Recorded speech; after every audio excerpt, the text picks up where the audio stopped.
we are officially live now. All right.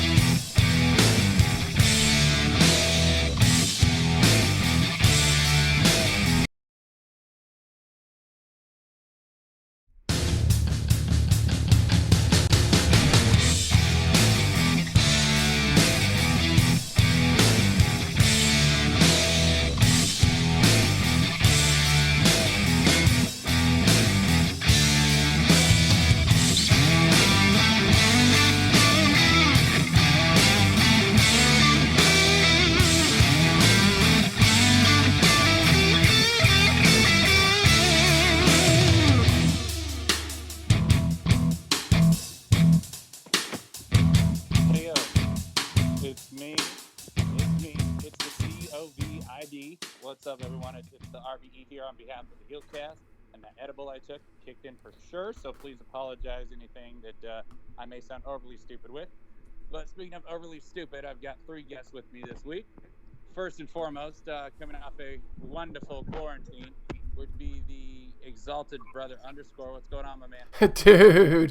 dude, I'm not coming off quarantine, man. I am quarantined for a while here. Apparently, it's once you drink a Corona, you have to stay quarantined for 14 days. So I am right at the 14-day mark, because I got one open right in front of me, my friend. Well, keep on going. Maybe you can get a whole extra month and a half off. Who knows? Damn right.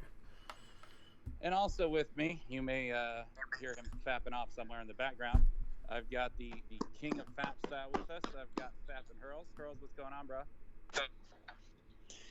Oh, just chilling, ready to talk some pro wrestling and ready to get back on the saddle. That's right. You got a saddle for you to sit on, Hurls. And also, somebody call the count and call the count's mama, because I've got the returning.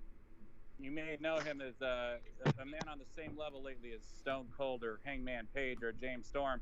But I got the beer drinking man himself. I've got Griggs. Griggs, what's up? Not too much, man. Just enjoying life, enjoying being here with you guys, and I appreciate you guys having me. That's Stone Cold Griggs for you, ladies and gentlemen. All right, so we actually have a show this week.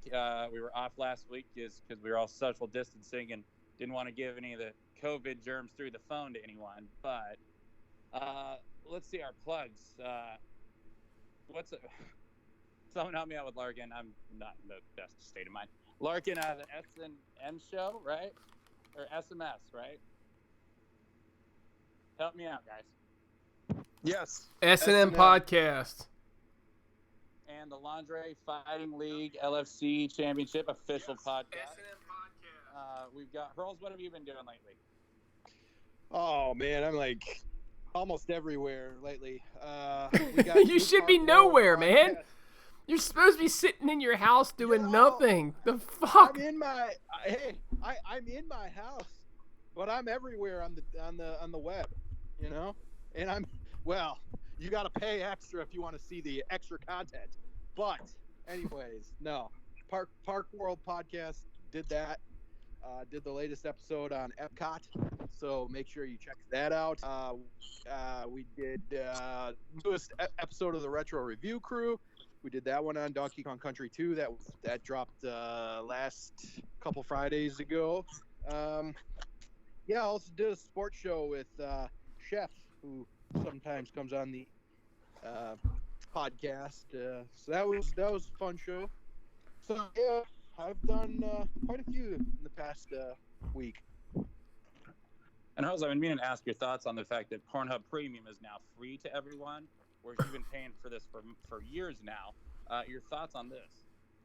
I'm a little disappointed. I should get more than what your average Joe should be getting. I mean, I've been a loyal subscriber to them for years. Hold on a second. Pornhub Premium is free now too? Hey. Oh, you didn't know? I know. Somebody better call my mama. Give that man a refund. Maybe not. Actually, don't call my mama. That would be bad. When did this happen? Oh, I already called your mom. Yeah, you did more than that. Dad. That all sounds man. He pulled an Ace Austin 316.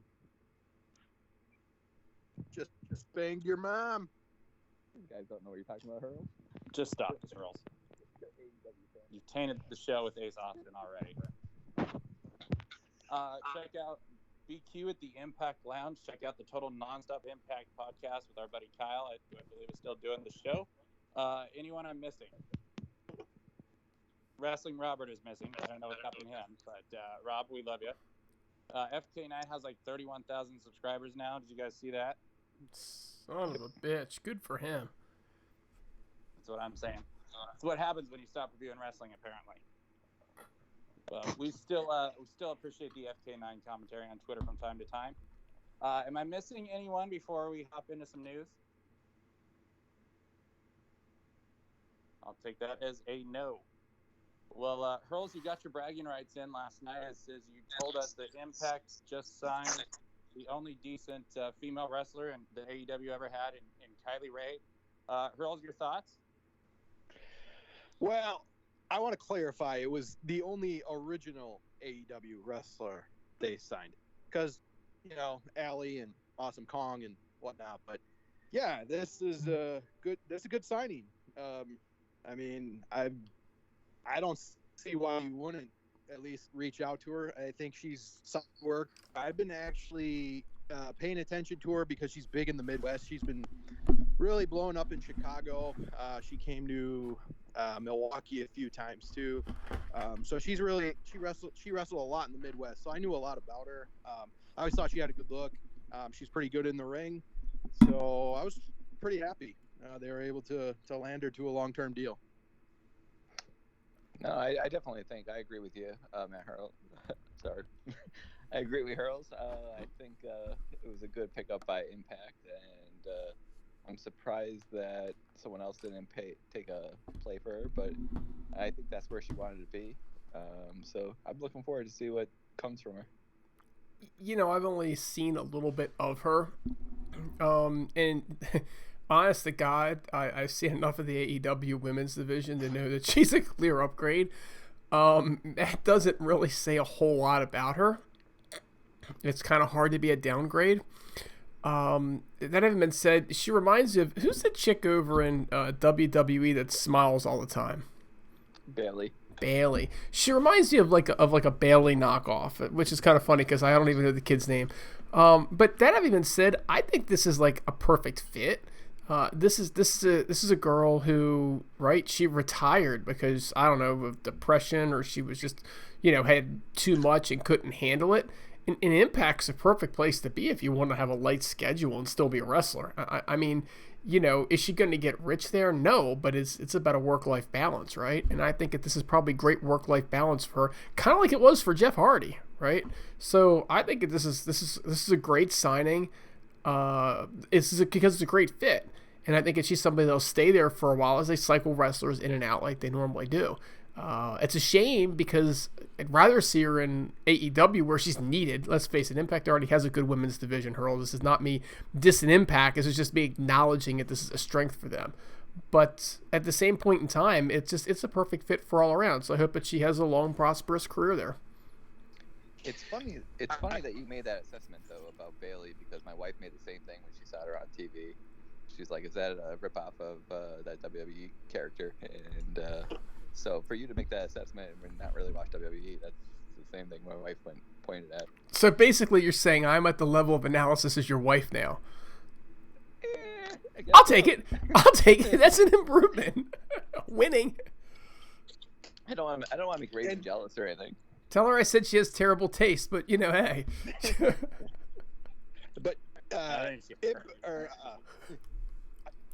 I just want to interject one thing real quick to AEW, dude. I do agree on your point. I think AEW definitely needs her a lot more than Impact does, and I just think it's really odd. Like, she had 2-3 matches in AEW. It's just hard to see what could have really happened for her not to want to be there. That's why, as much as I definitely could see the depression and anxiety, but I just feel like there had to have been maybe at least one of those rumored incidents may have been true, and we'll never know, and it's fine. But I don't know. I just have a hard time believing that. It's not like AEW has the busiest schedule, not like a WWE schedule. I mean, I don't think they're doing house shows as of right now. So I don't know. I just find the whole situation was kind of weird. My God, she has strong What legs. what were the rumors again? There was a couple. There was ones where she didn't want to work with Nyla Rose, and then there was another one where she hit on Cody in front of Brandy. So those were the main two that were kind of floating around. Yeah, I'm not buying she hit on Cody in front of Brandy. I mean, I'm not buying that. The Nyla Rose thing, apparently they had worked together before anyway. At least that's the story that I heard. But I've heard those rumors too. There had to be something that happened, right? I don't know whether we know the correct rumor or not, dude, but something had to happen there. It just had to. Well, maybe the previous in this working with Nyla led to her not wanting to work with her anymore again, other than the obvious presumption there with it. I don't know. But, yeah, who knows? But guess maybe one of these days we might find out.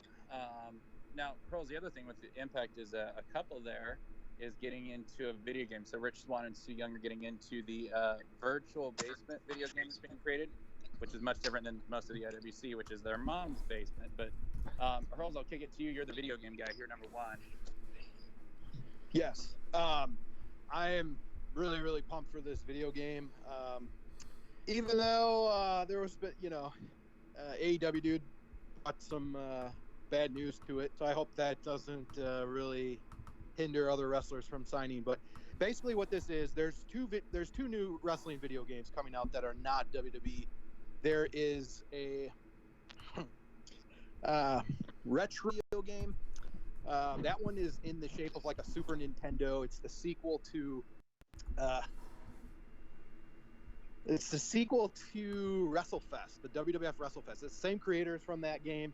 They're basically making a sequel, and they have like I don't know. Right now, I think the roster is at like 14 or 16. Really, really small roster. So then you got these Virtua Basement. The creators, I believe, they make the game Mean Green and Arc. Those are some of their other bigger name games they've made. They are creating a new wrestling game. It's going to rival WWE 2K's video game with the graphics wise. They've signed a shit ton of wrestlers. They signed already like close to 50 wrestlers already. They just signed the Ascension today, signed up for it. So they're basically getting anyone that's not in AEW and not in WWE. They're reaching out pretty much to everybody. They got quite a few people from Impact on the game. They got quite a few people from Ring of Honor already. They even got people from like CZW, Rise, all over the place. So they got some of the bigger names. They got Rich Swann, Sue Young, Shamrock, Matt Sydal, Follow Boss signed, Kenny King's on there. Like I said, they just signed the Ascension. They got Crime Time. You remember them from WWE. They got Bull James, Bull Dempsey. So they've signed quite a few people. Ivory signed. So I'm really looking forward to the game. It's going to be a lot of fun, and I think there's going to be a huge roster, and they're not even done announcing more names. So looking forward to it. Yeah, Hurls, you alluded to issues with contracts, and somebody posted something and basically was saying that they're trying to take all the IP, this, that, the other. But when you actually looked at what they said, they were really just defining, what your image was and what you were and what you were giving them rights to. They never actually said the scope of it. My guess is that if you actually read the rest of it, you find that it was pretty benign. This is a company that's done this before. People were signing the contracts, but it was almost like it was trolling the way they said it. But it's still newsworthy to note that people are questioning the contract, right? But until we see the rest of the contract, I mean, it is what it is. I wouldn't worry too much about it. Yeah, and the guy who brought that up was Kevin Harvey. He owns the Rise promotion out of Chicago, the all-women's promotion. So he was the guy who brought that up. But it's kind of funny, though, if you look at a lot of the roster they've signed, a lot of them were out of the Rise promotion. So, like Kylie Ray, she's in the game as well. And so, I don't know. And I've also been hearing, too, that the AEW video game is possibly working with Ukes, who Ukes used to work on the SmackDown vs. Raw series. So there's been rumors that Ukes is working with AEW for a video game, but nothing really has been confirmed on that front. And you know that Cody made mention of, and announced it this week, and obviously, it's the new championship, the TNT. Thank you. I want to call it TNA, and it's like, I know that's wrong, but the TNT championship. But he said it's, quote, not the game, but it'll make fans happy. When that really, to me, that read that a game's forthcoming, right? But it's not now. Just the way he worded it led me to believe that there's definitely a game in the works. Yeah, I think so. I mean, I think you can tell just by how fast they got the action figures going. So I think Cody has been definitely putting on the Jarrett role of AEW with getting a lot of that stuff signed on, which is good, because that's what I really liked about Jeff Jarrett when he was in TNA. He got, the action figures, he got the video game, he got a lot of that merchandising that kind of gets overlooked sometimes. Well, let's hope he doesn't pull the Jarrett role and put the championship TNT title on himself.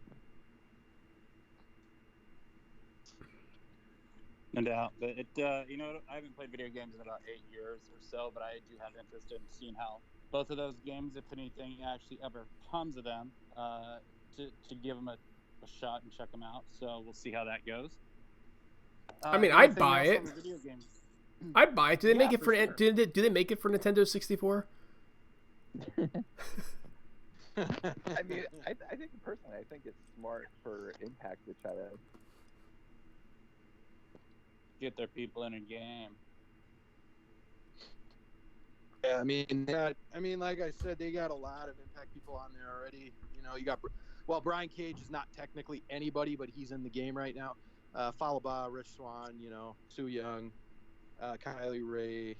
I'm sure there'll be more. Am I the only one that gets a kick out of that whole retro game that NWA is working with, and how the graphics just remind me so much of the graphics they use in their show? And I can't stand either. That was actually going to be my next question. If NWA was sponsoring, because I couldn't remember. Yeah, they're in the sequel to WrestleMania, which, I mean, like when you only have a roster of 12 to 14 people, and then you got this other one coming out with like 60 plus, it's like they definitely have to step up their game. We'll see how it goes. I think the future will hold what comes there. I'm excited. I'm sure we're all excited. We're not the only ones there, especially to put out something not produced by WWE, and hopefully we'll see some more legends in everything as well. All right. One second. Hurls. The question of the hour. Is Tessa Blanchard in the game? I did not see her name as of yet. She'd be all hundreds, right? Crushing everybody. Yeah, I would imagine. She's the Bo Jackson. Like the one non-playable character. She's like Mike Tyson on Mike Tyson's Punch Out at the very end. I mean, I want to see Tessa Blanchard versus Nyla Rose. That's the one I want to see. Tessa Blanchard versus Nyla Rose. Like I would buy the game if they were both in it just to wrestle that match. The unstoppable force versus the immovable object. It'd be bigger than WrestleMania 3. Like it's Hogan versus Andre all over again. 35 million viewers. All right, guys. So, speaking of legends and everything disaster holding to be of Tessa versus Nyla Rose, WrestleMania 36 has turned out to be quite the clusterfuck and disaster. There's been people pulled. We've had Roman Reigns pull out of the card. It's apparently already been taped at the Performance Center. The Gronk is hosting it. And just all the stuff falling apart in this disaster just couldn't happen to a better company on a better night. Just cracks me up. I'm going to go to the Exalted Brother _ What's your thoughts on WrestleMania just being a fucking disaster? I'm looking at this Corona that I have in my hand, and it's almost empty. Raven effect. I'm gonna have to get upstairs and get another one here in a minute. It is just, on one hand, it is just so damn satisfying. On the other hand, it's kind of like my Corona. Actually, it's so damn satisfying, but it's kind of almost the end, and so it's a little disappointing. And it's kind of like this. It's kind of like WrestleMania is supposed to be an institution, and they're now fucking that up too. And so on one hand, yeah, it couldn't happen to a better bunch of guys. God damn it, Vince, you've had this coming for a long time, you son of a bitch. But at the same point in time, you got to take a look at it. You got to say to yourself, they're actually going to ruin WrestleMania now. And it just goes to show you what happens when you're a publicly traded company. AEW would never do this. They would just postpone it. But Vince is all worried about his stock price and the way the market's been. And with all the uncertainty around this virus, he probably feels like he's got to get that revenue now while it's available. It's probably exactly what he's thinking. But goddamn, this is going to be a train wreck, and it's just going to be so much fun to watch. Griggs, what are your thoughts on this? Yeah, supposedly Triple H said that the reason why they're doing this is because they owe it to the fans to keep it going. I don't know. I think they owe it to the fans to postpone it and do it right when they can do it right. No one really wants to see this like the way it's going to happen, and I don't know. Whether you're a fan of WWE or not, I think WrestleMania is always supposed to be this spectacular event, and you can't do it in front of no crowd. It's the bottom line. The bottom line and the stock price and the financials that go out to their shareholders, dude. This is all driven by money. Completely driven by money. Nothing else. And if you don't have the network, it's like $50 per night or some shit. I've read it. Like, you're literally paying $100 for the show. It's crazy to me. Now, the network's free right now, so you're gonna get WrestleMania for free, correct? I don't think so. Free trial. If you're not already a member, you can sign up for it and get a month free. Yeah, they have some kind of basic plan now. They're allowing people to view it for free prior, like even if you're within the 7 days or whatever the hell it is. But I think that's only like some basic trial. You don't get all of the shows. Okay, but you can still watch the pay-per-view for free. Okay, I don't know if I would, but I feel a little bad for it. I mean, everything, like you said before, like all the matches were pre-taped. They all were taped this week, prior to Tuesday and Wednesday. So it is what it is. But they have to worry about spoilers since there's no fans in the crowds. Right, exactly. That's the thing that I thought of too. Is like and we haven't had to worry about them with AEW either. It's almost like Impact taping sometimes where no one actually shows up. Just kidding, Hurls. But no, I look at the WrestleMania card, even with the people that have dropped off or no longer on there. Like, I believe Andrade was there. I know Roman Reigns is gone. I heard a couple of the female performers aren't there. I even think I heard maybe Mysterio was off of it. I don't know, but just the names on the card. But I think about the other names that aren't on there, like Bobby Roode and Adam Cole and Eric Young, and just all this talent that they have, Mike Bennett, that they're just not even being used. I can't believe some of the just bum names that I read that are on this card, but the guys that are left off there. You just look at what Lashley's doing. Just embarrassing for the guy. It's really a shame. But in the angles being ruined, because now the matches aren't happening that they built up to on TV. Like, for fuck's sake, they had Goldberg against Roman Reigns, and now Roman Reigns isn't even participating. It's crazy that they're actually just going to go through with this. And it is just about, you'd think they'd make more money by having the live game, but Greg, you really hit it on the head. It's still WrestleMania, for Christ's sake. It's the biggest event there is. How on earth are we gonna have WrestleMania without a fucking crowd? It just blows my mind. Are they still gonna blow up the stage and make it look all super special? It's crazy to think that WrestleMania is just gonna be held in their performance center, this little tiny thing with no crowd. It just blows my mind, to be honest with you. You're gonna see a lot of people, I think, released after this whole coronavirus pandemic. They're not making the amount of money that they would have normally if they were touring. They're going to be cutting budgets. They're a publicly trading company, so I think you're going to see a lot of talent that they're holding on to now released, and I think that's going to say a lot about their company. And just to piggyback off of that, a lot of this whole thing's obviously going to have some after effects. There's like radio stations in Milwaukee that are letting go of hosts left and right. So I think it's only a matter of time before WWE just starts, releasing some of those wrestlers because they're not getting anything. So that'll definitely be interesting to see what happens. We can only hope. Anyone else have anything to chime in on WrestleMania before we move on? Yeah, I do. Honestly, Corona Extra. If you're gonna drink Corona, drink the Extra. After drinking the Extra, this Corona Light I just grabbed is not the same beer, folks. So if you're gonna get Corona, get it right. Oh, there's another type of Corona too. I can't think of what it's called, but it's not too bad either. I mean, Greg's quit being a virus. If you don't give me the Corona Extra right before the Corona Light, I can't taste the difference. I think it's like Corona Premium. I got the Corona in my soul, deep down in my plums, and feel it in my loins and my lungs. It's weird. There's this beer called Carib, Carrib, and they serve it down shockingly in the Caribbean. I normally get it in St. Martin, and it tastes just like Corona, but they sell it on the beach for like $1 a bottle. And it is just fabulous. It is glorious. And you live to tell about it. Well, what's crazy is that you go there, and they literally, if you buy anything, they give you 6 of them or actually I think it's like 4 or 5 in a basket, and people don't drink them all. So we were there one year, and people just kept spraying their drinks over to us because they didn't want to waste them. Oh, we got so lit, it was amazing.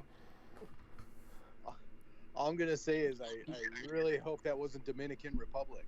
No, God, no, I wouldn't go there now. I'm not nuts. I booked the brother underscore a Caribbean or Dominican Republican cruise for his birthday, and the asshole didn't even go. Well, that's how we lost brother underscore. He went to the Dominican Republic and he never came back. We got Damascus with us now. That's right. 3,000 years old. I knew Judas. He screwed me over too. He's also a hole of the ass.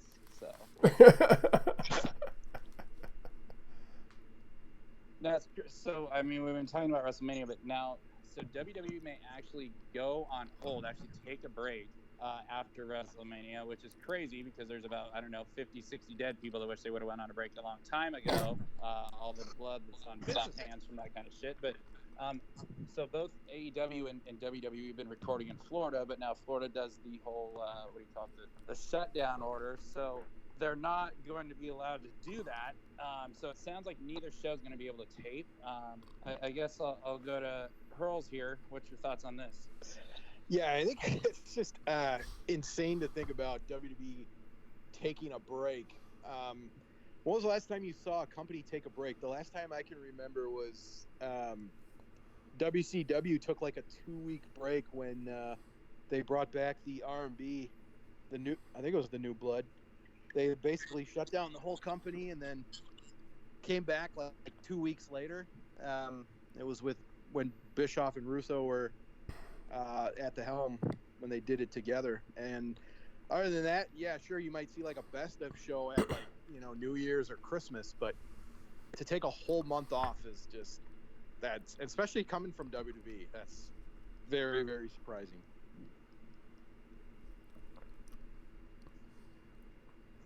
Griggs, what do you got on this? Well, I'm gonna pull a Vince Russo card here. Oh God. Yeah, I know. If anyone follows him on Twitter, he made a good point. Why is the WWE and AEW opposed to all of the pandemic stuff that's going on? They shouldn't be recording. There's no studios recording stuff. They should be abiding by the laws. And honestly, no one's watching their shows anyways. So at this point, I think they should just, call it quits until this is all over. I know they say they think they owe it to the fans to keep going and going, but they're putting their wrestlers at risk by still doing these empty arena things. All right. Bro, that is a good point, bro. So, now I'm going to tell you what the capitalist of this group would do. Because if I'm one thing, it's a capitalist. Here's what I would do. I would take a skeleton crew, and I would ship the skeleton crew and wrestlers, and I would ship them up to, wait for it, bumfuck Alaska, Montana, some place where shelter in place isn't really ever gonna happen to have to worry about abiding by the law. So, you know, if I had to go up on the Bering Sea, I'd go up there, and I'd find myself a building, and they exist, right? Because they play ice hockey up there, and they play basketball, and they got, you know, rings that you could set up somewhere. And I'd ship them all in there and have them all tested, and I would keep them apart from a social distance perspective, right? Figuring that, you know, if this did go through my crew, okay, fine, it goes through my crew. We are community quarantined anyway, you know, so some people are sick every now and again, right? Whatever. And I put their asses on TV, and then I would take and I would tape it, because there ain't nobody there to spoil your goddamn show anyway. And then I would just be like, here's my show. And I don't see why, with the money that WWE and AEW are paying their wrestlers, they can't just ship them out for, you know, a few weeks or a month and do something like that and see how it goes. Okay, so, I mean, would you really want to be away from your family at this point in time for this long period of time to get shipped up to Alaska? I think... Or we could be stuck in the house with the kids, Griggs. My kids are easy. Yours not so much. But at this point, I mean, they should be pulling an Impact card. They should be taping as much as they can, for as long as they can, wherever they can, tape it, and then have it all in the can, just so they're ready to for the next 4 weeks or 8 weeks that we have this going on. I mean, they should be trying to tape as much as they can at this point. They had opportunities to tape stuff, but instead they decided to go live. I think that was a big missed opportunity by both organizations. They should have took advantage of what they had in front of them. And to be fair, okay, what I'm saying, you could tape a show almost daily and have a humongous stockpile if you needed it, right? So what I'm suggesting doesn't mean that they have to stay there and go live every week. In fact, they couldn't go live because they wouldn't have the communications ability to do it. I am talking about taping and uploading and sending back for post-production. So we're kind of saying the same thing, Griggs. You just probably said it a little bit more eloquently than I have, because you've had, you know, a couple more beers than I have, but that's okay. You know, I'll catch up. I don't know if you guys heard, but Tony Khan wants to keep doing live broadcasts. For some reason, that was his whole big thing, that he wants to keep doing this live just so there's the element of surprise. And I don't know if anyone's watched the latest AEW show. There really wasn't much element of surprise in it. Ain't no Eskimo gonna turn him in, dude.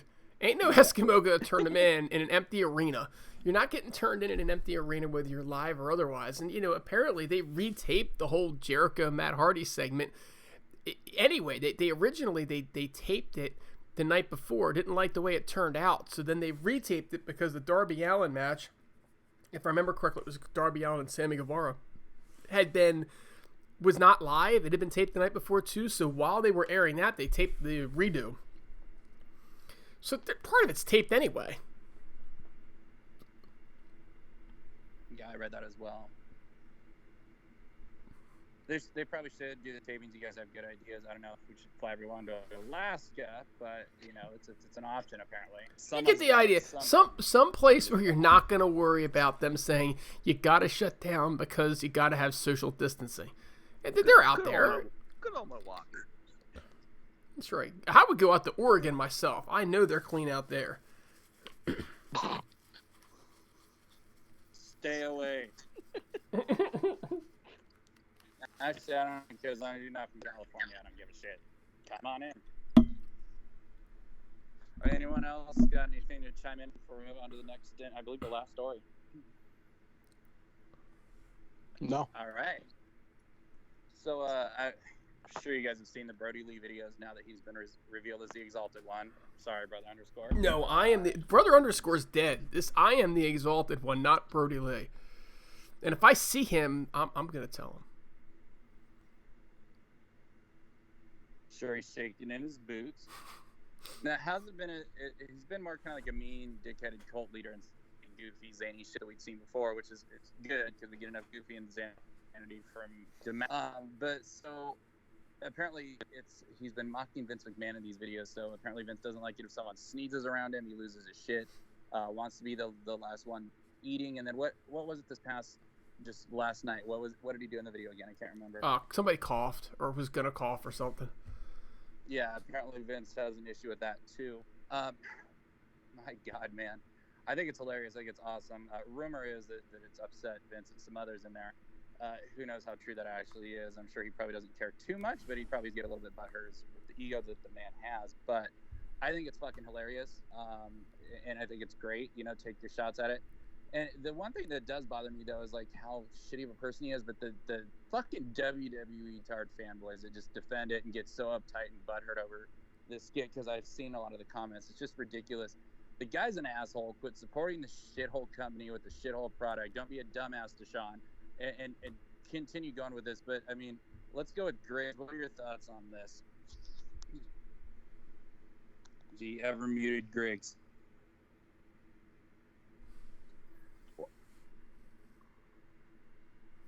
I'm gonna go with the exalted one then. Griggs gets back off mute. Griggs is getting another beer, is what Griggs is doing, damn it.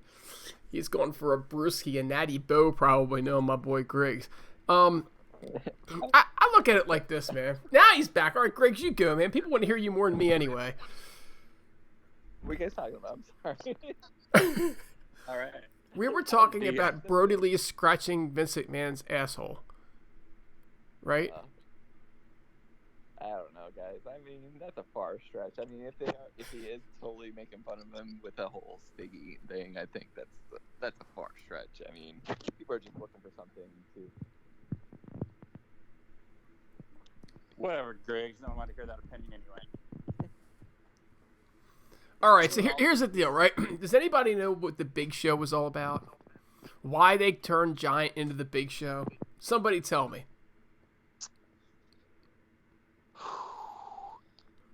The initials. TBS. Virgil became Vincent. Okay? They do this shit all the time. Vince McMahon took shots at Ted Turner. They took shots back at him. This shit happens over and over again. Vince, grow some fucking skin, man. You dish it out, learn how to take it. For God's sakes, this is a non-story. This is what happens in professional wrestling. They make fun of the opposition, and they try to capitalize on it. And this is clearly Tony Khan's doing it, and they're laughing about it. And you know what? Who the hell cares? This is a guy who didn't get pushed the way he thought he should be pushed, and now they're basically saying, look, we're going to push him and show you. And we'll find out. I'm not sure I think Brody Lee's all that talented, to be honest with you, but grow some skin. This shit happens. And yes, the Big Show thing is real, dude. Is real. Yeah, these ribs are played all the time in pro wrestling. I mean, just to further your point, I mean, WWF had a wrestler named frickin' Gilbert, okay? Oh, right! Total, I mean, come on. And then, not only that, I mean, WCW had IRS named VK Wall Street. So, I mean, this stuff is just absolutely ridiculous if they're getting butthurt over these promos, which are hilarious. If these are Vince's pet peeves, I would just keep going. I'd get a guy to be like a Pat Patterson, just start mocking that. Why not? Go 100 with it. But in terms of where the storyline is going, like I said, I don't know if Brody Lee's gonna be able to really pull this off, but I at least like these promos, so I say keep going. And let's we never forget, the ultimate rib is when Vince McMahon had both Jim Cornette and Vince Russo on staff at the same time. Okay, I just want to throw that out there at the same fucking time. To be a fly on the wall for that one. All right, well, we had some actual wrestling shows. Hurls, you watched the TNA show. How was that? Okay, so with all the wrestlers that were available to them, I thought it was just a lot of fun. Scott Steiner cut a really fun short promo. Got interrupted by Joey Ryan and his new his new group called Cancel Culture, which I think is pretty good. I think he's playing up to the he's been using the term safe space and all these liberal terms that have actually been really working for this character. So I'm glad it gets away from the whole penis thing, but I enjoyed that exchange. You're a lying son of a bitch when you say that. Nobody believes you when you say that you don't want to talk about penises. Not on the Heelcast, man. You're right. We're having butt penis jokes. Dick jokes are what made us. Yeah. Lose so many listeners. All right, keep going. You're on a roll. Yeah. Hernandez, Chase Stevens. You know, it was what it was. I mean, these guys are like, you know, lower, I don't know, mid 40. I don't know, somewhere around there. But it was a good nostalgia show. It was good to see Kid Cash pull out some things. It was good to see Suicide and Manic teamed up. So that was kind of interesting. But I thought the show was really well done. Raven cut a really good promo. Raven came back out, used the kendo stick on a lot of people, actually used it to help Tommy Dreamer fight off OVE, and then, of course, hits Tommy Dreamer with the kendo stick. So, I don't know. I really liked the show. It was an hour long. It felt like it was 30 minutes because it was just flying by because I thought it was really entertaining. And the show closed with a classic TNA brawl with a bunch of people just fighting on the outside like TNA used to close the shows out with. So, thought David Pinzer was really good on commentary. Scott Moore was also on commentary, so I thought that was good. It just sucks that we got to wait a long time for this pay-per-view to ever happen, if it ever happens. So, question for you, right? What kind of ring they have? 4 or 6? It was 4. That sucks. Yeah, you got a 4-sided ring. I mean, it makes sense though, right? So I mean, they did it. Yeah, go ahead. No, I was gonna say. So how do they sell this? And we talked about this pre-show that I had to throw this one out there, right? They spent the last 10 years trying to distance themselves from the TNA name, and now they're like, hold my beer, but don't hold my beer. I'm holding my own damn beer right now. Let's bring it back. I mean, if that isn't a TNA thing to do, how do they sell this? Like, and the funny thing is that it seems like it's working. That's the scary part. It does seem like it's working. I mean, I think, you know, there was some interesting moments in this show where they were kind of making fun of the King of the Mountain match because nobody knew the damn rules. So they were asking, like, all the Impact wrestlers, like, do you guys know what the rules are? Do you know what the rules are? And, like, a bunch of the wrestlers really didn't know. But yeah, they played the, you know, the thing I didn't even know, being, you know, watching TNA from 2004, I missed like a couple of years in the beginning, that Don Callis was actually the one who brought the Ultimate X match to the table, which I had no clue on. So, you know, they showed that, but I don't know, it was a really fun show. But to answer your point, yeah, I think there was just so much. I think I brought this up the last time I was on the Heelcast, but like there was just so many different people that thought they knew what their version of TNA was when, you know, maybe it wasn't so bad after all, you know, at a certain time period when everyone tried to change it into what they thought it should be. Now so, Greg, this question's for you. I can't really tell because it's kind of like to the back, but who is that giving Naked Tessa Blanchard the Heinrich right now? And why am I kind of jealous? Probably Jordan Grace. I was thinking probably Jordan Grace too, but I'm kind of the thighs look like Jordan Grace. Look at the size of those thighs. I am jealous of her for once in my life. I was, you know, my hands wouldn't be in that position though, but that's a different story. Now, did anyone actually watch Impact? No one ever actually watches Impact. I tried. I really did try, but like the whole Twitch feed was very glitchy for me. I don't know, but it might have just been me, my internet and whatnot from where I live, but it was terrible. I was 300 viewers on Twitch each week yet? No, they do about 1,200 to 2,000. So do they? Yeah. Twitch still got its popularity. I thought I did watch the latest episode, but I was watching last week, so I still have to watch this current version. But I've liked some things going on. They've been doing a lot more promos lately.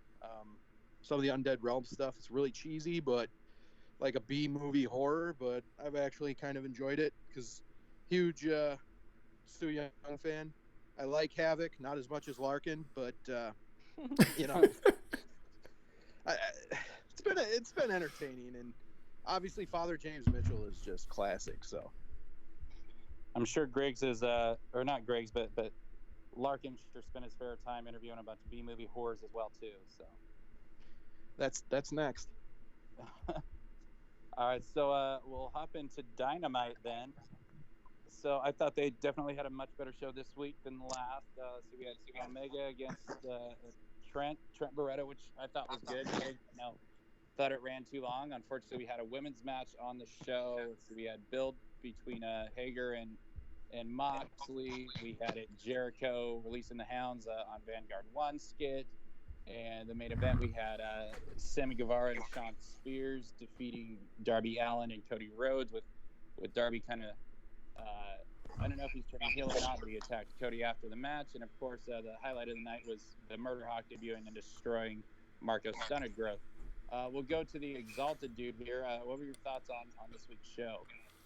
I generally thought it was kind of a bit of a downer. There's only so much that you can do with the little bit they've had to work with. But that whole Marco's Stunted Growth versus,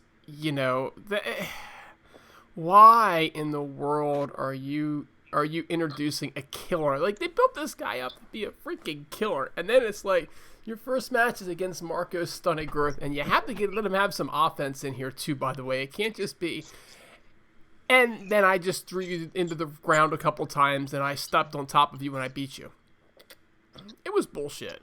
So, I mean, I thought that was terrible. The main event was surprisingly a fun match. But you look at the talent in the main event, and they're not main eventers. Like, they keep calling Darby Allin a main eventer, right? They keep trying to push Sammy Guevara as a main eventer, and I appreciate the fact that they're trying, right? But even Cody hasn't done a whole lot of main eventing. I mean, he usually kicks the show off, right? And then you've got Shawn Spears. Greg, you mentioned before about wrestlers, when this coronavirus thing goes away, they're going to be out of work. Gotta hope he never finds a tag team partner. I hope he just gives up and just disappears. This guy is just terrible. I was not surprised that he went over. I was not surprised that he went over on Darby Allin. I was a little surprised that Darby turned on Cody and went heel. They have a match against each other again. I don't know. I think they're just trying to treat Darby as some sort of a weird tweener, but let the guy be a face. He is fun to watch. I'll give him that. I mean, I feel like I could knock him over with, a cotton ball, but that's a different story, right? So, I appreciate the fact that they put on a show for us. I appreciate the fact that they tried. I don't think that they should be held to their normal standards. And I don't think that they should be held to, wait for it, girls, because you're going to love this one, the Impact Wrestling standards. Because Impact's, they're in their regular, they got taped shows, it shows in the bang. So their show should be a better show, right? They're trying to keep up with it. So ultimately, I appreciate I had something to watch on a Wednesday night. And I'm not going to hold it against them that it wasn't a great show. But, it was kind of weird not having Jake there, right? Archer comes out without Jake. It's like, but Jake's supposed to be there. Spears comes out without Tully. Where's Tully? But, they're trying to keep the guys at home and keep them safe. But it's just weird. Yeah, like, I like the Omega Trent match. I thought that was probably the biggest highlight for me.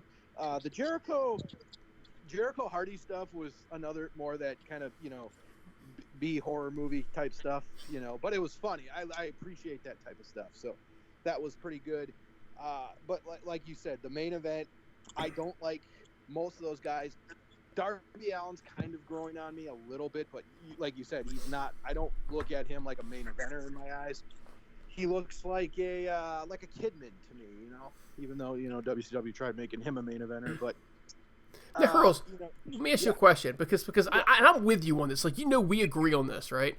But how about Sammy Guevara? Isn't he not growing on you with the whole he's still making bets in the ring and he's picking up the cash? I mean, that was funny stuff.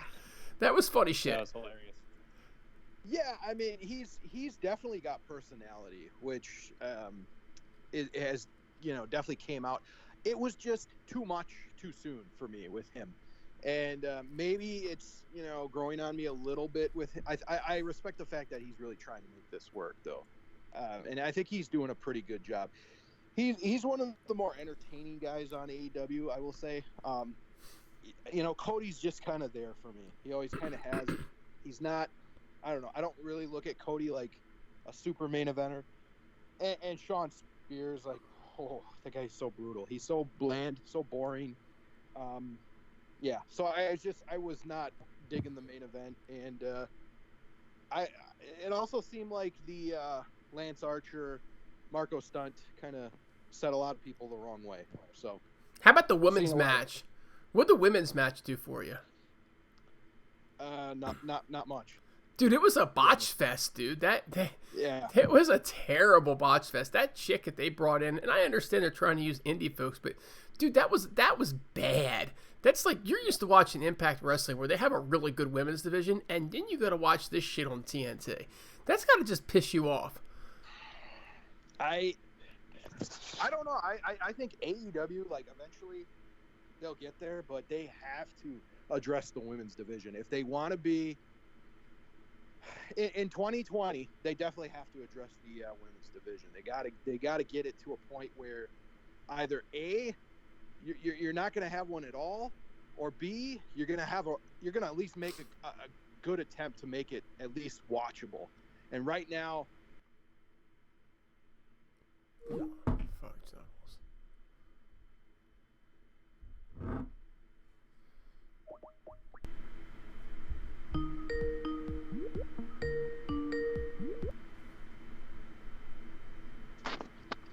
I'm back. Hurls, are you back, my friend? I'm back. All right. Not sure what happened, but we all dropped. Everybody dropped. Greg's is back too. Cool beans. All right. So Hurls, you were talking about, fix it or kill it. Yeah. Fix it or kill it. And if you're not going to put at least a decent effort and trying to get a better women's division, because there's women out there that would be better. And I just feel like they don't know who is going to be the face of that division. I mean, maybe they do, but I don't know. Nyla Rose should not be it, but whatever. There's a lot of things in wrestling that shouldn't be happening as it is. But yeah, that's my main point, though. Just like make a better effort to put out a better product for the women's division, or else just don't have it at all. Yeah, I agree. The women's match sucks. It always does. And I'm sorry, the Japanese girls they're bringing over don't do anything for me either. Hurls, Evilise, and what's her name? Diamante are out there. Sue Young's out there. There's awesome comeback and put Allie in the ring. They could do a lot better than what they're doing. It's just kind of ridiculous. I don't know if they're turning Darby Allin, but I hope they aren't. I think he's way too over right now as a face, and it'd be a bad idea. That said, if he were to, if Jake the Snake were to be like a manager of multiple people like they used to back in the days, I think him being with Darby is the only way they could really salvage that and make it a really good heel turn. I don't know. You guys think they're turning him heel? I don't know. Like, he's kind of like grown on me as a face, though. But I think he could do the heel. Obviously, that gimmick's well suited to be a heel. I feel like they're just trying to angle him to be a tweener that just kind of does what he does. That's what I think they're angling for. And tweeners just don't really work. Like, Steve Austin was like a great tweener, and then pretty much everybody else that tries, they all suck at it, right? So they just need to make the guy a face and be done with the whole thing, if you ask me. Did you guys give your TNT championship predictions yet? No, we should do that. I didn't, but I was going to. So I forgot to mention that there is a TNT title now. First of all, guys, Hurls, thoughts on the name? You know what? I think it's not the greatest name, but the fact that TNT has wrestling again, I think you should celebrate that. So I don't have too much of a problem. It's not a great name. Dude, TNT. It's dynamite. There you go. I mean, AC/DC, baby. Right. Well, yeah, right. No, I totally get it. I mean, they need another mid-card title, though. There's no question. No question they need a mid-card title. And I know who I'd like to see win it. To be honest, I wasn't a huge fan of that, like some of the names that were brought in there. I thought a guy like Pac could have been in there if you're not going to push him in the main event. TNT Championship, I think, would be perfect for him. However, from the names that are in there, I want to see either Lance Archer or Darby Allin win it.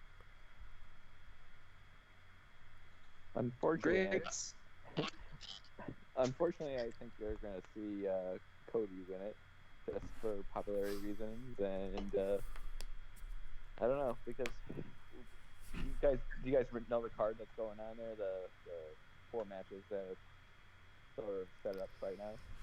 Yeah, so what you're referring to, if I'm correct, is the fact that it looks like they're building for Cody and Archer in the final? Exactly. I mean, it's Cody and Dusty, and then Archer versus Allen. And then looks like it's going to be Cody then versus Archer. They're already, like, prepping for that during his promos. I'm calling bullshit on that. So I'm going to say that Archer is going to cause Cody to lose in the first round. Okay? And that's going to allow Darby to advance. And then I'm going to say that Archer is going to face Dustin, I think it would be, yes, in the second round. And Cody is going to cause Archer to lose, setting up a big non-title based feud against those. And then I'm going to say that somebody else wins it along the way, or Sammy Guevara somewhere along the lines winds up with that. Somehow Sammy Guevara winds up coming out of it with a title. And the reason I say this is because when you look at the characters that are in it, Colt Cabana's not winning it. Nobody cares about Colt Cabana champion. Not today, not yesterday, not tomorrow, not ever. Okay, Lance Archer, he's not a guy that needs a championship. He's a monster. He needs to be built as a monster. Okay. Cody's, I just don't see him booking himself. He just got done saying, I'm not going to be world champ. So to immediately book himself as, hey, I know I'm not going to be world champ, so I made a belt just for me. Kind of looks bullshit, right? So let's see. That leaves Sean Spears. Okay, no. Okay. And that leaves Darby Allin and Sammy Guevara. And Darby Allin, he's a fun kid to watch, but he's also a guy who is an enigma, right? The enigma running around holding the championship belt up, look at me, not really what he's about. Sammy Guevara, on the other hand, the cocky SOB, more so. My money is actually on Guevara winning it. I don't remember how the brackets work out, but I am convinced that what's going to happen is that Archer and Cody are going to screw each other at some point. I also wanted to mention when Cody and Dustin had their last match, Cody said that he would never wrestle Dustin again. That was the end. So I'm not sure if that's still in play, but I don't think it'll be between those two, at least in the second round. With the TNA or TNT Dynamite thing, it sounds to me like explosive. I was kind of hoping this would be more like the X Division, and who knows, maybe if it will, an X Division or Cruiserweight, and then get a real mid-card title at some point. But I don't know if you guys caught with Cody earlier in the week. They asked him if he was going to be Archer's debut opponent, to which he said no, that he has no interest in fighting the guy because he's got, he hasn't done enough yet. I feel like this is a way to build to it and probably start Archer as the champ, although honestly I think Cody would probably go over. So my prediction is the finals of the tournament being Cody against Archer, Archer, the Murder Hawk, and I'm going to go with Cody for the win. Anything else on Dynamite? It's explosive. My bowels after Taco Bell. Well, speaking of explosive, and I forgot to bring this up, but any of you guys catch the Dark Side of the Ring with New Jack? Not yet. I will, though. How the hell do I get to watch that anyway? Like, I stream. Hulu. Dude, it's got to have Hulu Live. I can't do it with regular Hulu. I tried. Website. Go to their website. I believe they're on there. See, that's what I needed to know, Hurls. This is why we keep you around. That and the fact that you produce all... No, never mind. That's chef shows. Hurls knows all about where to find the free content online, if you know what I mean. Yeah, you're gonna have to give me another Corona and another membership to some porn site I haven't heard of yet to get me to start producing. Man, if we don't wrap this one up soon, I'm gonna be on my third because this thing is like just about at the bottom. I'm nursing at this point. I also want to make the one dark final side of the web for what's go to the dark side of the web to find a porn site he hasn't been on yet. But well, I liked the episode. New Jack's insane. You know, talked about the Vic Grimes incident, of course, mass transit. I didn't realize mass transit died and sold out some midgets that he brought in. Sounds like Paulie had to pull strings with Vince to have the midget help them out. It sounds like Paulie lied in court from one thing. New Jack literally stabbed a dude in the ring and beat up like a 72-year-old man that was a wrestler. Dude, just literally insane. I wish it would have been longer. I wish it would have talked on the stuff with him and Terry Runnels, but it was still pretty damn entertaining. So I think that's a wrap, unless we wanted to talk the other Mount Rushmore thing. Are we just gonna skip that? Oh, I don't know. I'm game. All right. So but I got a funny story for you though. I found out recently this girl I went to high school with, she married a 70-year-old dude, then he died 6 months later. Oh, geez. Wow. 6 months? I don't think you'll get anything. Just saying, it happens. It's not just New Jack. For her standards, she did.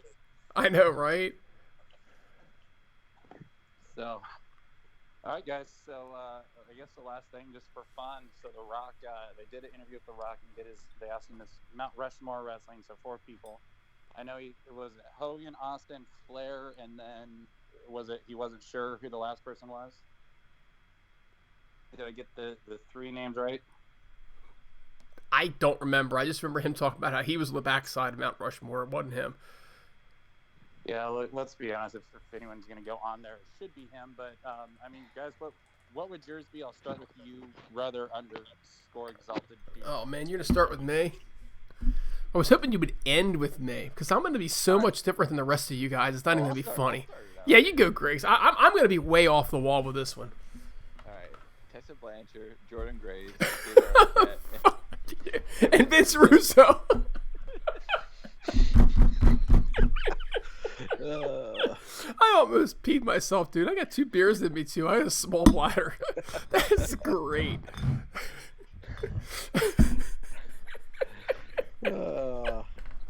Who's up next? The opinions of Greg do not reflect those of the Heelcast. I don't know. We haven't heard what Hurls has to say yet. Hurls, say the same thing. Different order. I want to. I really do. But I'll buck the trend to stop RV from ripping his hair out. Anyways, my Mount Rushmore. I'm just gonna pick on guys I've actually seen and watched. I'm not gonna go Bruno, San Martino, or any of that. God forbid you pick people that are deserving. Right. Ric Flair, Hulk Hogan, Sting, and I'll go Austin. Rock. So for me, close 5. So if I'm talking, like biggest names overall, draw, star power, whatever, it's Hogan, Austin, Rock, and Cena.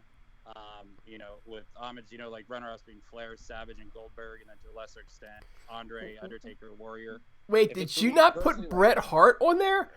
Hold on. Oh my God, dude! I've had a lot to drink tonight. I didn't realize how much I had. This is some strong shit. Now hold on.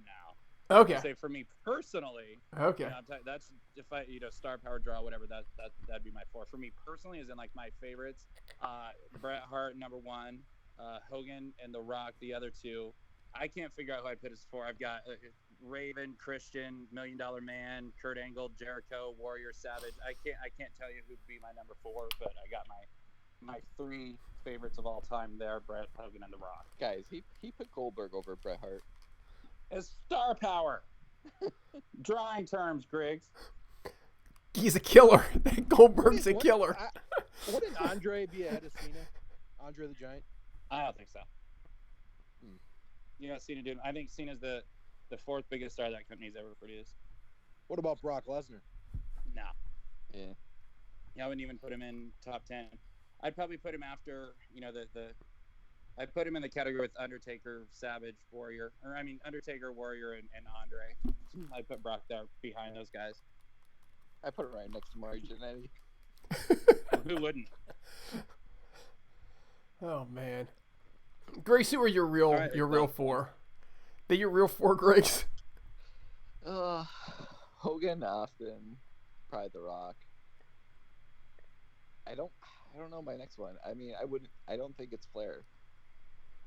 Wow. I don't think it's Hurls' Flair impersonator either. Probably Cena.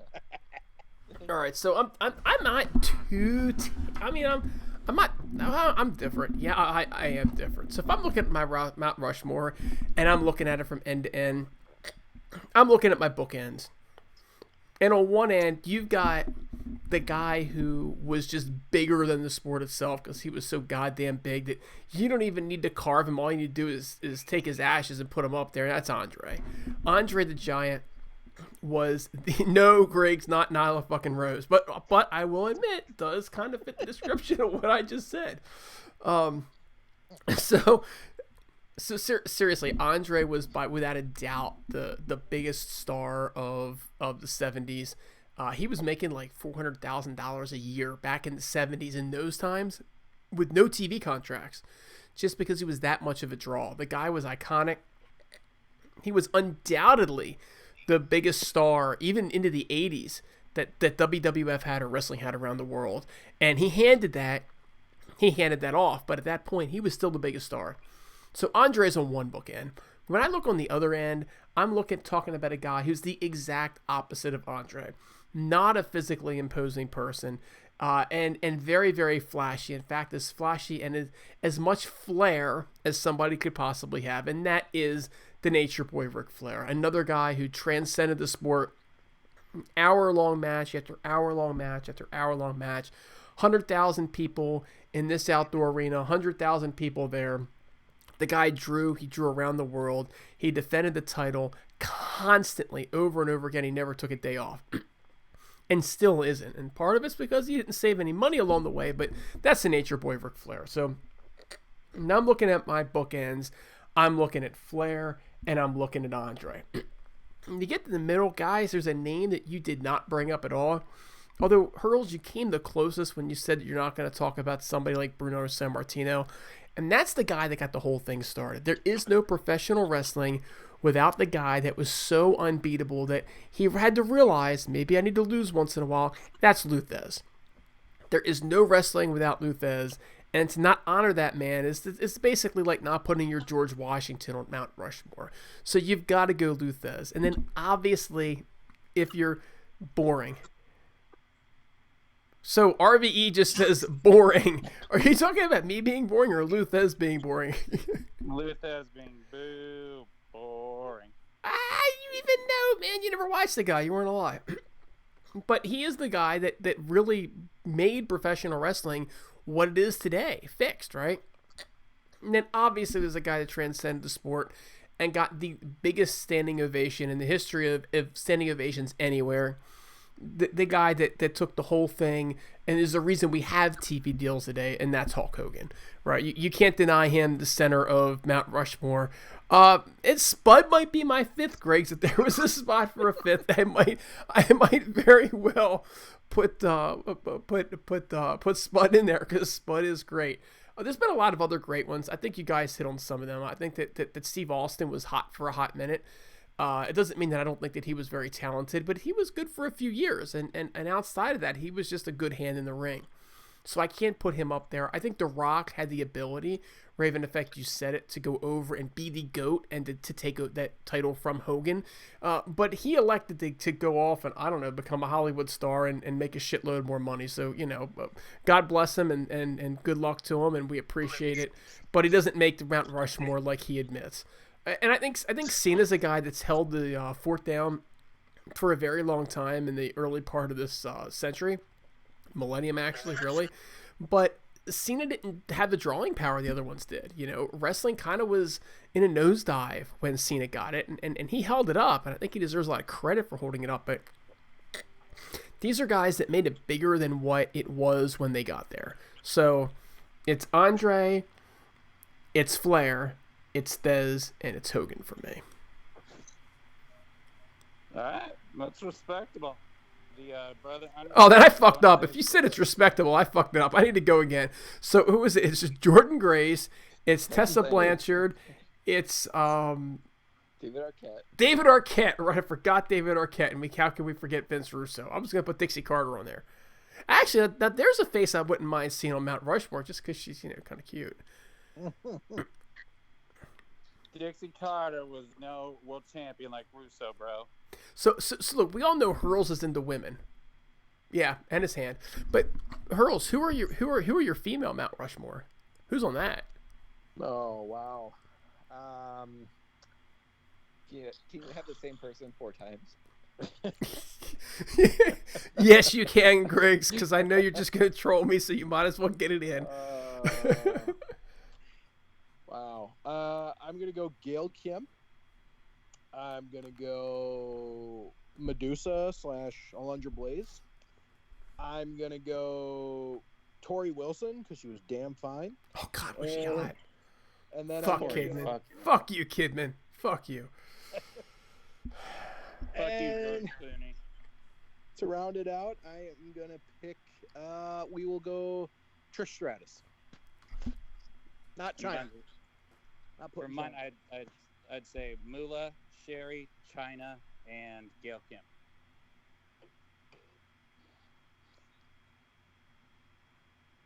Totally waiting for me to say it, aren't you? I am. I am. I'm just sitting on it, trying to hold my bladder as best as I can. I'm trying to hold it back so much. I have to say it. Just whiz in a cup. Jordan Grace. Jordan Grace and Jordan Grace.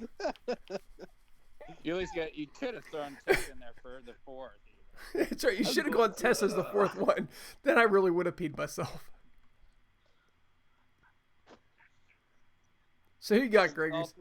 Your female Mount Rushmore? You know, my female Mount Rushmore is a lot harder. I don't think a female Mount Rushmore is not complete without Mae Young. I think that she needs to be on there, and I think that Moolah needs to be on there too. The question is, who are those remaining 2 that make it? And I think at the remaining 2, you got a lot of great candidates. You've got, I think Trish Stratus is a great one to go on there. I think Gail Kim is too. I could easily see those 2 being it. I think Chyna's hard to leave off. But if I'm gotta pick one that's gonna go on there in that 3rd spot, it's hard for me. You know, my favorite female in wrestling of all times is Miss Elizabeth. So she wasn't necessarily a wrestler, but if I could throw a manager on there, I'd throw Miss Elizabeth on there. But since we're gonna limit it to wrestlers for right now, I won't. I will go Gail Kim because I think she deserves it. And then I think that Chyna was very groundbreaking too. So I will go Gail Kim and Chyna as the other 2. And I'll leave Miss Elizabeth off. I thought of Elizabeth too, but it was like she never got in the ring. If this were, women, it doesn't really count. Like ballets included, yeah, Elizabeth #1 or close to it. I'm shocked that none of you guys had Medusa on there because like she kind of held up women's wrestling for a good portion. I mean, she did a lot of her work in Japan, but yeah, there wasn't really much of a women's division back in when she was on her game. But she was definitely like the one that was trying to keep the women's division relevant in the mid to late 90s. See, and I felt like she was kind of my Cena, right? So it's not taking anything away from what she did, but she didn't grow it the way the other ones did. You know, like Gail really helped to revolutionize things in TNA, which has really led to where we are today, right? Mm-hmm. I thought that Chyna really legitimized women in professional wrestling. I thought that Mae Young and Moolah were just 2 ageless. I mean, they wrestled well in their 90s, I think. Just ageless wonders that really did worlds leading into it. But it's not that I didn't think Medusa was great. It was just I don't know that she was there at a time where it grew, and therefore she didn't grow it. You know. Now we did talk a little bit about Elizabeth. Now let's hit the last one. We haven't done managers yet. Who are your Mount Rushmore managers? Should be easier, right? Bobby. Oh. And I want to say one thing too is I know y'all talking about, and we can give us a second to think of managers. I'm surprised no one dropped the sensational Queen Sherry in there other than me. I was surprised about that one. Same thing, dude. Sensational Sherry was another one. I mean, I considered her too. That was a great choice. It's hard. You know. And the other thing that came to mind too is you mentioned Ageless Wonders. That's going to be the next website that Hurls goes to. Young, big or tall, we take them all. If I get serious for a moment, guys, I'll give you my 4. Nyla Rose, and Tessa Blanchard. We're on managers now, dude. Hey, but in all seriousness, Bobby Heenan was the best manager of all, so. Oh, yeah. So Heenan's your 1. Who give me 3 more. I mean, Paul Heyman's decent. We go creative. He's number 1 for me. Yeah. I don't know. Let's not do creative. We don't have time to talk about Vince Russo I would tonight. think Miss Elizabeth would have to be up there. Trying to think of one more. What about you guys? You get 2 more. Well, I said Miss Elizabeth has 1. Yeah, and you picked Heenan. And Heyman. Yeah. Polly Dangerously. Who you got, Hurls? All right, Bobby Heenan for sure. Jimmy Hart for 2. Jimmy Hart, I forgot about him. Yeah. 3, I would go Paul Heyman, and 4, I'm actually gonna go Miss Elizabeth. I think definitely for managers, I think she was iconic. And never saw the Grand Wizard, so I can't put him up there. Of course, I got the greatest of all time, Bobby Heenan, who also is going to take that for commentary as well. I've got Mouth of the South on there. I've got Sherry at 3. Finding number 4, man. There's Elizabeth, but then there's Cornette, there's Fuji, there's Slick, there's Woman. Of course, there's my boy Johnny Polo. There's Paul Bearer. And of course, I got to give a shout out to my dear friend, the fabulous Freddie Fargo. But goddamn, I don't know. Between Cornette, Liz, Woman, Paul Bearer, I can't decide number 4, but I'd say Father he James Sherry Mitchell. and Jimmy. Virgil and Sweet Sapphire. All right, so I'm gonna give my 4, right?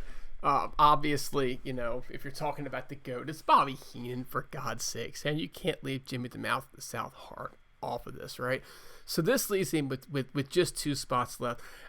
Look, no Mount Rushmore is complete without the most beautiful woman in wrestling ever. So Miss Elizabeth is getting on there. Like, there is no way that I'm going to create all these different Mount Rushmores and not include Miss Elizabeth. So we've got those 3 on there, and that leaves me with just 2 potential ones left. And you guys have mentioned Jim Cornette.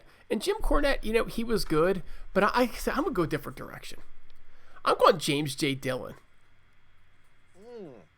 I had that down. I was actually going to bring him up next. So I'm thinking that too, just for the sake of, what the heck, you know what I'm saying? It just felt like he was good, But Paulie Dangerously, that was another one that you brought up. That was another winner. Another one that nobody brought up, Mr. Fuji. I think Mr. Fuji deserves. Oh, you did mention Mr. Fuji. Okay, yep. He definitely deserves some kind of a nod. But I'm gonna go with James J. Dillon just because, the 4 Horsemen themselves were so damn iconic that they just need to be mentioned. Did anyone bring up Paul Ellering? I was about to mention that was another one that I thought about, Paul Ellering. But Paul Ellering, he had the Road Warriors, and it kind of, they didn't need him as much as he needed them, I thought. But Paul Ellering was fantastic. That's another one that you would consider. Harley Race either. Harley Race. This is a guy that should be considered for Mount Rushmore as a wrestler, to be honest with you. It's just he just doesn't quite make the cut. Like another one that I would have considered too, is Dusty himself. Dusty was humongous in the 70s. He was humongous actually in every decade, but that's a different story. But, and going on J.J. Dillon, I really enjoyed his work as a face authority figure in WCW. I think he got great pops whenever he was, trying to neutralize the NWO from their cheating. I thought that was always good stuff. Yeah, I mean, it's hard. That fourth one could go so many different directions, and you could make arguments against, Elizabeth too. I think Jimmy Hart is one that's hard to not include, and and if you're not including Bobby the Brain Heenan, you're just an idiot. Sorry. What about Harvey Whippleman? There's another one. I mean, Spud, right? Why not Spud? Spud was great for Spud that could've been limited great. time. Yep. Spud could have been one of the best. I think Father James Mitchell's got to be in there because he had, WCW, ECW, and then TNA, and now Impact Wrestling. I mean, he's been, for a while, managing for a while. I wouldn't put him over Heyman, but he'd be in the top 10, I think. He should have been a lot better than he is. His body of work isn't as extensive or big as it really should be for as great as he is, and I think he could give more. I think we should put Truth Martini on there myself. What about he was good. He wasn't bad. He wasn't worthy of Mount Rushmore though. No. I like Truth Martini as much as anybody. I am one of his two fans, but yeah, hey, right? Wait, Sonny Ono, guys, come on. Awful. Sonny Bono, there you go. There's another one you can put on there. Come on, I thought I got an easy WCW cheap pop there. No? Or Hurls' favorite, Sonny Boner. Yeah. Sonny Boner. Some good work. Who is really big that we didn't mention, speaking of Sonny, would be Sonny. Sonny is actually another one that she wasn't a bad manager, but I mean, she was just. Huge I'm not putting Sonny anywhere near my Mount anything. Like there's a dark cloud over Sonny. Let's put it that way. There's a lot of stuff all over Sonny. There's definitely a lot of sticky shit on Sonny. You are correct. Yeah. Deborah Michaels. Nah, but I wouldn't put her up there, but I'd give her recognition. She definitely got over. And under. Mm-hmm. And then punched in the face by Stone Cold. But, that's a different story. Everybody Allegedly. forgets that one. True. But shit, maybe we got some more topics to do next week on the show with this. We can see where we go. But yeah, we should do this again. For sure. I got one final thought too. I forgot to bring this up during the Impact review. What do you guys think of Ken Shamrock going in the Hall of Fame? That's cool. Yeah, It's good for him. And Willie Mack is the new number one contender for the X Division title. So I forgot to bring that. Very underappreciated talent. Always has been. Him and Moose is another one. Don't get me started on Moose. True. All right, gentlemen. Anything else before we go? Nah, I gotta take a leak. Bring this thing home, man. Yeah. Sorry. Another thing. On Hurl. WWE let Impact use their footage. I think that's kind of big, actually. That was cool. That Yeah, was cool. Surprising. That was kind of the What surprise for? for me. For Ken Shamrock's Hall of Fame nomination, they put a video package together. So That's awesome. Good for them. It's a good decision. So I've got to pee. I know the brother underscore has to pee. Oh, I gotta pee like a bitch. Greg's got to pass out drunk. So look, the CLVID on behalf of the Heelcast, we are out. Thanks everyone for listening. We'll see you hopefully next week. See ya.